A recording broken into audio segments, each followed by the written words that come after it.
Speaking strictly as an ordinary St. Lucian person and not in his former capacity, Dr. Michael Pilgrim stated that it's currently too early to predict the winner of St. Lucia's upcoming general election. Reflecting on the evolution of campaigning, Dr. Pilgrim warned that the new digital landscape and the potential for unscripted political errors make the election highly volatile. Dr. Pilgrim emphasized that the most crucial period for election forecasting begins only after the Prime Minister officially announces the election date, triggering the mandatory 21-day campaign window. He cautioned that this short window is fraught with risk, especially with politicians using unmonitored digital platforms. So during that time, a lot of things can change.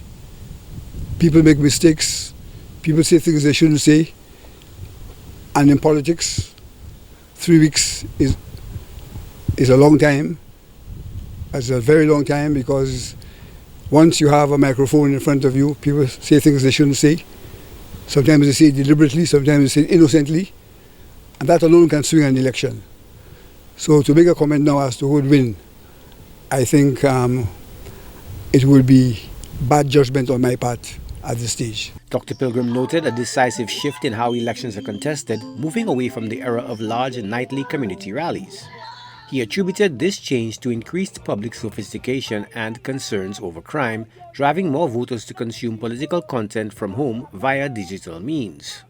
Yes, there's a lot of Facebook, Instagram, and a lot of the young people, I believe, they use the internet to follow the election campaign, as opposed to earlier days where they used to have various meetings in the different communities and where the crowds come and listen to meetings. Things have changed now for a lot of reasons, I suppose. One, people are more sophisticated. The former politician contrasted the Labour Party's use of mass meetings with the UWP's reliance on town hall meetings, reserving judgment on which approach will ultimately prove more effective in mobilizing the digital age electorate. Dr. Pilgrim stressed that political platforms should prioritize substantive issues and facts over personal attacks or mépris. He suggested that a focus on prepared policy arguments would minimize errors and elevate the quality of national dialogue. I believe that we should discuss more issues on platforms, except in cases where the personality becomes an issue, then that's a different matter. So I believe we should have clean elections, but give the facts. The facts will be based on evidence and on what we have experienced live.